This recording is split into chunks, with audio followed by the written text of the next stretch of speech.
امت مسلمہ کے پہلے طبقے کو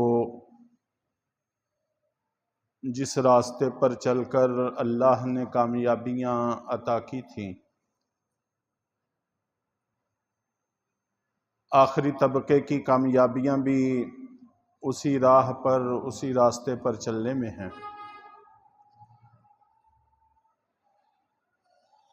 آج کل ہم مسلمانوں میں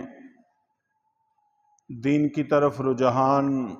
دین کے علوم حاصل کرنے کی طرف رجحان نہ ہونے کے برابر رہ گیا ہے، جبکہ پہلی صدی میں اللہ رب العزت نے بڑوں میں، چھوٹوں میں، مردوں میں، خواتین میں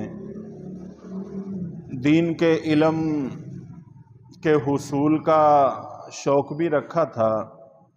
اور اس پر عمل کرنے کا شوق بھی رکھا تھا۔ چنانچہ مدینہ منورہ کا ماحول یہی تھا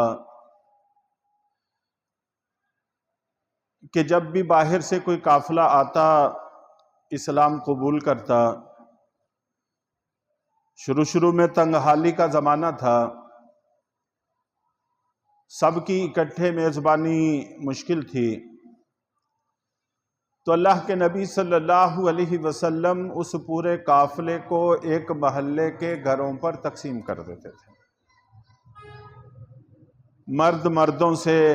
خواتین خواتین سے، بچے بچوں سے علوم حاصل کرتے تھے، اور پھر اللہ کے نبی صلی اللہ علیہ وسلم امتحان بھی لیتے اور پورے محلے کو دعاؤں سے اور شاباش سے نوازتے، اور پھر دوسرے محلے میں ان کو منتقل کر دیا جاتا تاکہ ایک ہی محلے پر بوجھ نہ پڑے۔ تو یوں مدینہ منورہ کے ہر گھر کو آپ ایک مدرسہ کہہ سکتے ہیں کہ وہاں پر ہر شخص دین کا علم جاننے والا ہے، اور کسی کو بھی اس کے حوالے کر دیا جائے تو وہ اس کو سکھانے کی پوری صلاحیت رکھتا ہے۔ آج خاص طور پر حضرت عبداللہ ابن عباس رضی اللہ تعالیٰ عنہ کے حوالے سے تھوڑی سی گفتگو کرنے کا ارادہ ہے کہ ہمارے نوجوان میں، ہمارے بچوں میں علم کا شوق کتنا ہے اور اس وقت کے بچوں میں علم کا شوق کتنا تھا۔ یوں تو ہر بچے کے ہی حالات ایسے تھے، بڑے کے بھی، خواتین کے بھی، سبھی کے حالات ایسے تھے، لیکن مثال کے طور پر صرف حضرت عبداللہ ابن عباس رضی اللہ تعالی عنہ کا انتخاب کیا ہے۔ نبی پاک صلی اللہ علیہ وسلم جب دنیا سے رخصت ہوئے تو ان کی عمر 15 سال تھی۔ خود بیان کرتے ہیں کہ میری عمر 15 سال تھی۔ تو 15 سال کا آج ہمارا نوجوان کچھ بھی نہیں جانتا، اس کو سوائے اس کے کہ موبائل ہو، کمپیوٹر ہو، سکرین ہو، گیمیں ہوں، اس کے علاوہ اور کسی چیز کا شعور نہیں ہے۔ حضرت عبداللہ ابن عباس رضی اللہ تعالی عنہ خود بیان کرتے ہیں کہ میں اپنے ایک انصاری دوست کے پاس گیا اور اس کو جا کر میں نے کہا کہ اللہ کے نبی صلی اللہ علیہ وسلم تو دنیا سے چلے گئے، تو بڑے بڑے صحابہ کرام موجود ہیں جنہوں نے علوم نبوت آپ نبی پاک صلی اللہ علیہ وسلم سے حاصل کیے ہیں، تو میرا جی چاہتا ہے کہ ہم ان حضرات سے علوم حاصل کر لیں، اللہ کے نبی صلی اللہ علیہ وسلم کی باتیں سیکھ لیں۔ تو انصاری صحابی کہتے ہیں کہ میں نے کہا کہ اتنے بڑے بڑے صحابہ کرام کے ہوتے ہوئے حضرت ابو بکر صدیق رضی اللہ تعالیٰ عنہ، حضرت عمر فاروق رضی اللہ تعالیٰ عنہ، حضرت عثمان غنی رضی اللہ تعالیٰ عنہ، حضرت علی المرتضیٰ رضی اللہ تعالیٰ عنہ، عشرہ مبشرہ حضرت عبداللہ ابن مسعود رضی اللہ تعالیٰ عنہ، اتنے بڑے بڑے اکابر صحابہ کرام اور علوم کے مراکز اور علوم کے پہاڑ، ان کے ہوتے ہوئے کیا کوئی تم سے مسئلہ پوچھنے آئے گا؟ تو اس نے تو جیسے آج کل ہم لوگ تان و تشنیع کر کے خیر کے کاموں سے روکتے ہیں، تو انہوں نے بھی یہ بات کہہ کر معاملے کو ٹال دیا۔ تو حضرت عبداللہ ابن عباس رضی اللہ تعالیٰ عنہ کہتے ہیں کہ وہ تو پھر تیار نہ ہوئے، میں تنہا اس کام پہ جٹ گیا۔ چنانچہ صحابہ کرام سے ملتا، ان سے آپ کی احادیث سنتا، ان کو یاد کرتا، مسائل پوچھتا، یاد کرتا، اور اگر مجھے پتہ چلتا کہ فلاں صحابی نے یہ حدیث، جو حدیث ان کو آتی ہے، حدیث یاد ہے، لیکن اللہ کے نبی صلی اللہ علیہ وسلم سے ایک صحابی نے سنی، پھر ان سے آگے کسی اور نے سنی، ان سے حضرت عبداللہ ابن عباس رضی اللہ تعالیٰ نے سنی۔ اللہ کے نبی اور حضرت عبداللہ ابن عباس کے درمیان دو واسطے آ گئے۔ مجھے پتا چلا کہ فلاں ملک میں فلاں جگہ پر ایک صحابی رہتے ہیں، انہوں نے براہ راست اللہ کے نبی صلی اللہ علیہ وسلم سے یہ حدیث سنی ہے۔ تو میں اپنی اونٹنی لیتا، سفر کرتا، 15 سال 16 سال 17 سال یہ عمر ہے، تو وہاں کا سفر کرتا، صرف اس مقصد کے لیے کہ میرے اور اللہ کے نبی صلی اللہ علیہ وسلم کے درمیان اس حدیث کی سند میں سے ایک واسطہ کم ہو جائے۔ حدیث بھی یاد ہے، تسلی بھی پوری ہے، صرف ایک واسطہ کم ہو جائے کہ اللہ کے نبی سے جس نے سنی اس سے میں سن لوں۔ تو اس کے لیے سفر کرتا۔ اگر مجھے پتا چلتا کہ وہ صاحب آرام کر رہے ہیں یا اپنے کسی کام میں مصروف ہیں، تو میں باہر اپنی چادر بچھا کر وہاں بیٹھ جاتا۔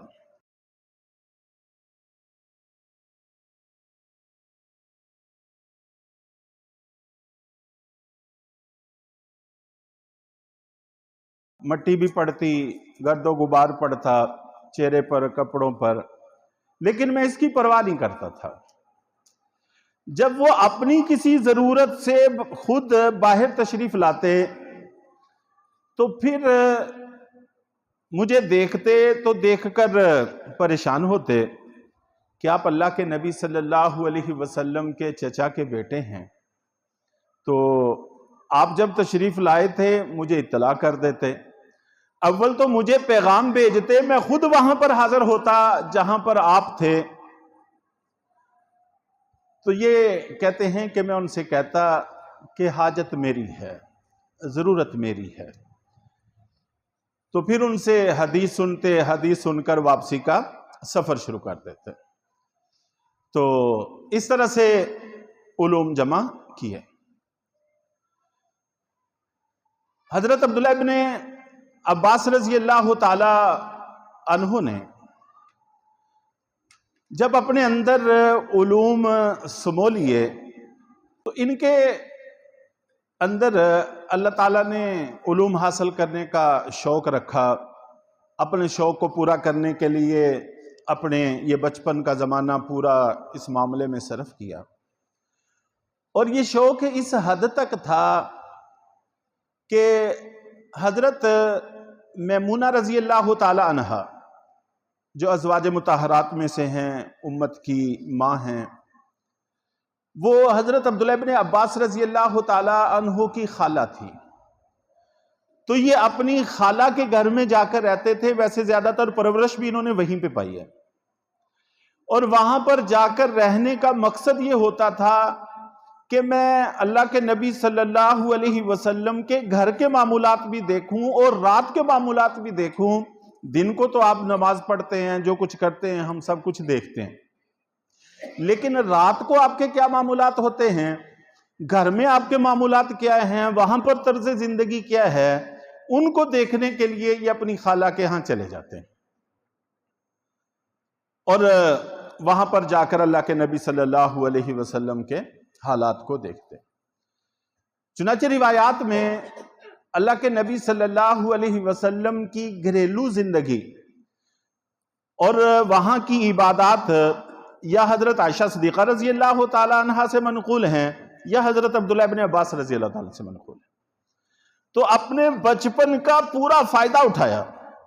اور آپ نبی پاک صلی اللہ علیہ وسلم کے ساتھ رشتہ داری کا پورا فائدہ اٹھایا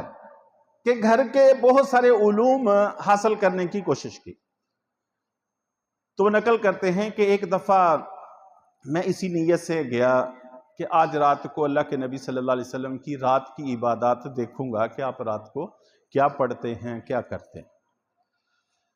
چنانچہ ساری رات وہاں پر میں لیٹ کے جاگتا رہا۔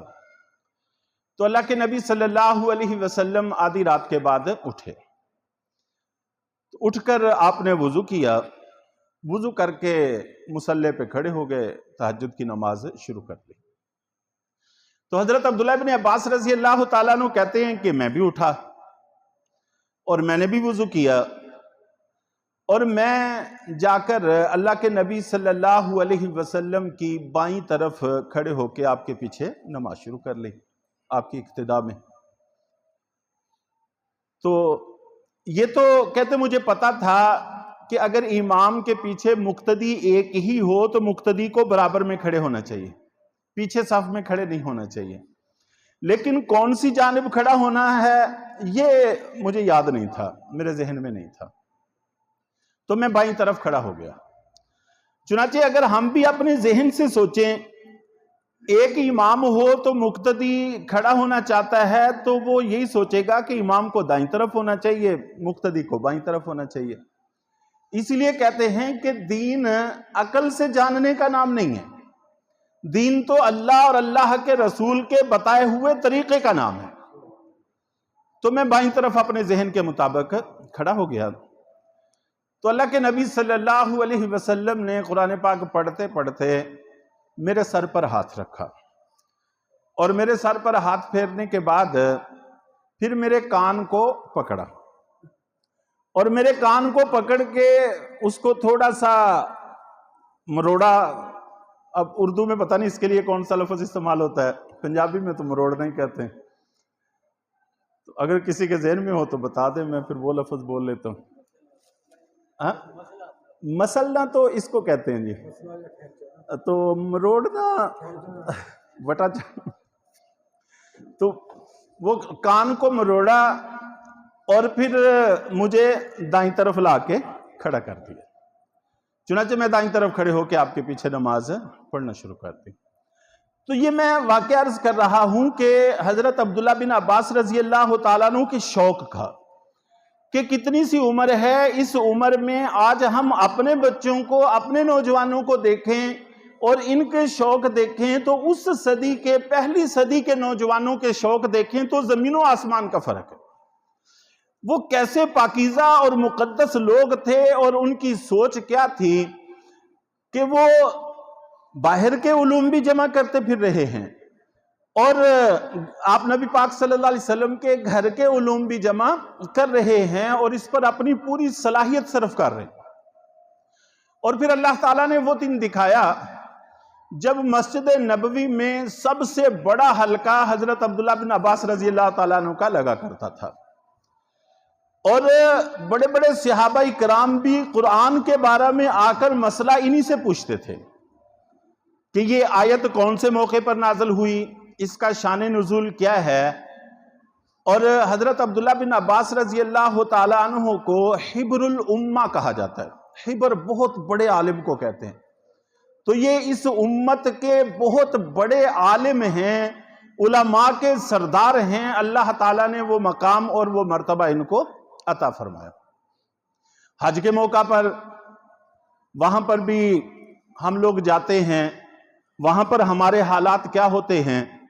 لیکن اس صدی کے حالات اس سے بالکل مختلف تھے۔ وہاں پر بڑے بڑے علوم کے حلقے لگتے تھے۔ حضرت عائشہ صدیقہ رضی اللہ تعالیٰ عنہا کا علم کا حلقہ لگا ہوا ہے، لوگ آ کے ان سے مسئلے پوچھ رہے ہیں۔ حضرت عبداللہ بن مسعود رضی اللہ تعالیٰ عنہ کے علم کا حلقہ لگا ہوا ہے، لوگ آ کر ان سے علوم حاصل کر رہے ہیں۔ حضرت عبداللہ بن عمر رضی اللہ تعالیٰ عنہ کا حلقہ لگا ہوا ہے، اور وہیں پر بڑے بڑے حلقوں میں سے ایک حلقہ حضرت عبداللہ بن عباس رضی اللہ تعالیٰ عنہ کا ہوتا تھا۔ اور مسجد نبوی میں اب بھی اگر جا کر دیکھیں تو جہاں مسجد نبوی کے معلمین کے نام لکھے ہوئے ہیں وہاں پر حضرت عبداللہ بن عباس رضی اللہ تعالیٰ عنہ کا بہت بڑا نام لکھا ہوا ہے کہ یہ مسجد نبوی کے بڑے معلمین میں سے تھے۔ اور انصاری صحابی کہتے ہیں کہ جب میں نے ان کے حلقہ درس میں اتنی رونق دیکھی پھر مجھے افسوس ہوا کہ یہ لڑکا مجھ سے سمجھدار نکلا، اس نے موقع سے فائدہ اٹھایا، اس نے وقت سے فائدہ اٹھایا، لیکن میں وقت سے فائدہ نہیں اٹھا سکا۔ تو ہم لوگوں کے پاس بھی وقت ہے، ہمیں بھی چاہیے کہ ہم اس وقت سے فائدہ اٹھائیں۔ اور اسی طرح ایک واقعہ اور بھی ان کے شوق علم کا عرض کر کے انشاءاللہ بات کو سمیٹتے ہیں۔ تو ایک دفعہ یہ اپنی خالہ سیدہ حضرت میمونہ رضی اللہ تعالیٰ عنہ کے ہاں ہی تھے، اور اللہ کے نبی صلی اللہ علیہ وسلم بھی تشریف فرما تھے۔ تو غالباً تقریباً 9-10 بجے کا وقت ہوگا، چاشت کا وقت۔ تو نبی پاک صلی اللہ علیہ وسلم خاموشی سے اٹھے اور باہر کی طرف تشریف لے گئے۔ حضرت عبداللہ بن عباس رضی اللہ تعالیٰ عنہ کے ذہن میں یہ بات آئی کہ اس وقت کوئی ملنے والا بھی نہیں آیا، کسی نے آپ کو بلایا بھی نہیں، نماز کا بھی وقت نہیں ہے، تو آپ کس مقصد کے لیے باہر تشریف لے گئے؟ تو ذہن میں خیال آیا کہ ہو سکتا ہے آپ حاجت کے لیے تشریف لے گئے ہوں، وضو استنجے کی ضرورت ہو۔ تو چنانچہ میں نے پانی کا لوٹا بھرا تو میں بھی آپ کے پیچھے پیچھے چل دیا۔ تو اللہ کے نبی صلی اللہ علیہ وسلم نے باہر کھلے میدان میں کہیں اوٹ تلاش کی، اس کے پیچھے بیٹھ گئے۔ تو یہ کہتے ہیں کہ میں بھی چپکے سے اس انداز سے کہ آپ پہ نظر بھی نہ پڑے، اور پانی کا لوٹا ایسی جگہ پر اس انداز سے رکھ دیا کہ آپ کی نظر پانی پہ پڑ جائے، رکھ کے میں پیچھے آ گیا۔ اللہ کے نبی صلی اللہ علیہ وسلم اپنے وضو استنجے سے فارغ ہوئے، تو فارغ ہو کے باہر نکل کے دیکھا تو میں کھڑا تھا، تو مجھے کہا کہ عبداللہ آپ پانی لے کر آئے ہو؟ میں نے عرض کیا کہ جی ہاں اللہ کے رسول میں لے کر آیا ہوں۔ تو اللہ کے نبی صلی اللہ علیہ وسلم نے ارشاد فرمایا کہ تمہیں کس نے کہا تھا؟ آپ نبی پاک صلی اللہ علیہ وسلم کے ذہن میں ہوگا کہ شاید حضرت میمونہ نے، ان کی خالہ نے کہا ہو کہ پانی لے جاؤ، تو کہتے نہیں بس میرے ذہن میں خود ہی آیا تھا۔ تو ایک تو فہم اللہ تعالیٰ نے عطا فرمایا ہوا تھا، موقع کی ضرورت کو سمجھتے تھے۔ بسا اوقات تو ہمیں موقع کی ضرورت ہی سمجھ میں نہیں آتی، اور جو وقت سے پہلے وقت کی ضرورت کو نہ سمجھے وہ کبھی کامیاب نہیں ہو سکتا۔ وقت سے پہلے وقت کی ضرورت کو سمجھ کر اس کے لیے تیاری کرنا یہ دانائی کی بات ہوا کرتی۔ اور پھر بسا اوقات ضرورت سمجھ میں آ جاتی ہے، اہمیت سمجھ میں آ جاتی ہے، ہمت ساتھ نہیں دیتی، کاہلی، سستی، غفلت، یہ انسان کو کسی کام پہ نہیں لگنے دیتا۔ ایک اچھا خیال ذہن میں آیا، وقت کی ضرورت سمجھ میں آئی، اور پھر اس میں کاہلی سے کام نہیں لیا، فوراً ہمت کر کے اس پر عمل بھی کیا، اور عمل بھی بڑے سلیقے کے ساتھ کیا۔ تو اللہ کے نبی صلی اللہ علیہ وسلم نے ہاتھ اٹھائے اور کہا کہ عبداللہ آپ کے لیے اللہ تعالیٰ سے کیا مانگوں؟ تو حضرت عبداللہ بن عباس رضی اللہ تعالیٰ عنہ کے دل میں جو سب سے اہم بات تھی اسی کا سوال کیا کہ اللہ کے رسول کتاب کا علم مجھے حاصل ہو جائے، قرآن پاک کا علم مجھے اللہ تعالیٰ عطا فرما دیں، اس کی میرے لیے دعا فرما دیں۔ چنانچہ اللہ کے نبی صلی اللہ علیہ وسلم نے دعا مانگی، مشہور دعا ہے اللہم علمہ الکتاب، کہ اے اللہ اس کو کتاب یعنی قرآن کا علم عطا فرما، وقہی سوء الحساب، اور آخرت میں حساب کتاب سے اور عذاب سے محفوظ فرما۔ تو آخرت میں بھی حفاظت مانگی اور دنیا میں ان کو کتاب کا علم عطا کیا۔ چنانچہ مفسر قرآن جو اس امت میں سب سے بڑا لقب حاصل ہوا وہ حضرت عبداللہ بن عباس رضی اللہ تعالیٰ عنہ کو حاصل ہوا، اور اس کا اثر تھا کہ حضرت عمر بن خطاب رضی اللہ تعالی عنہ نے ان کو اپنی شورا میں شامل کیا ہوا تھا، اہم لوگوں میں جن سے معاملات میں مشورہ لیتے تھے۔ باقی سارے بزرگ حضرات تھے، بڑی بڑی عمروں کے تھے، یہ ان میں کم عمر تھے، نوجوان تھے۔ حضرت عمر رضی اللہ تعالیٰ عنہ کے زمانے میں ظاہر ہے 15 سال نبی پاک صلی اللہ علیہ وسلم کے دنیا سے رخصت ہونے کے وقت عمر تھی، تو 2 سال حضرت ابوبکر صدیق رضی اللہ تعالیٰ عنہ کو 17 سال، تو 18 سال 20 سال اتنی 21 سال 22 سال اتنی عمر ہوگی۔ تو کہاں پر بڑی بڑی عمر کے 70 سال 80 سال کے بزرگ اور کہاں پر یہ 18-20 سال کے نوجوان۔ تو ایک دفعہ کچھ حضرات کے ذہن میں خیال آیا کہ اہم معاملات میں مشاورت ہوتی ہے، سلطنتوں کے معاملات اہم ہوتے ہیں، اس میں رازداری کی بھی ضرورت ہوتی ہے، بہت سارے معاملات ہوتے ہیں، یہ نوجوان ہیں، اس عمر میں انسان کے اندر لاؤبالی پن بھی ہوتا ہے، تو آپ نے ان کو شورا میں شامل فرمایا ہوا ہے۔ تو اس پر اس وقت تو حضرت عمر رضی اللہ تعالیٰ نے معاملے کو نظر انداز کر دیا۔ دوسری کسی مجلس میں حضرت عمر رضی اللہ تعالیٰ نے سورۃ النصر کی تلاوت کی اور فرمایا کہ اس میں اللہ تعالیٰ اپنے نبی کو کیا پیغام دینا چاہتے ہیں یہ ذرا بتائیں۔ چنانچہ سب صحابہ کرام نے اس کی وضاحت ذکر کی جو ظاہری وضاحت ہے۔ آخر میں حضرت عبداللہ بن عباس رضی اللہ تعالیٰ عنہ سے پوچھا تو انہوں نے کہا کہ اس میں اللہ کے نبی صلی اللہ علیہ وسلم کو اللہ تعالیٰ یہ پیغام دینا چاہتے ہیں کہ آپ جس مقصد کے لیے دنیا میں تشریف لائے ہیں وہ مقصد پورا ہو گیا۔ اذا جاء نصر اللہ والفتح، فتوحات بھی حاصل ہو گئیں اور لوگ فوج در فوج اسلام میں داخل بھی ہونا شروع ہو گئے۔ فسبح بحمد ربک واستغفر، اب آپ آخرت کی تیاری کریں، واپسی کی تیاری کریں۔ تو گویا کہ آپ کو آپ کی واپسی کی خبر دی جا رہی ہے، اور حقیقت بھی یہی ہے کہ اس صورت کے نازل ہونے کے پھر چند دن کے بعد ہی اللہ کے نبی صلی اللہ علیہ وسلم دنیا سے رخصت ہو گئے۔ تو حضرت عمر رضی اللہ تعالیٰ عنہ نے فرمایا کہ میرا بھی یہی خیال ہے کہ اس میں اللہ تعالیٰ اپنے پیارے نبی کو یہ پیغام دینا چاہتے ہیں، اور سارے صحابہ کرام بھی اس پر ہش ہش کر اٹھے کہ واقعی بات اس نوجوان نے صحیح کی ہے۔ تو جب اللہ تعالیٰ صحیح رخ پر ہمیں لگا دیتے ہیں، پھر ہماری صلاحیتیں صحیح جگہ پر صرف ہوتی ہیں،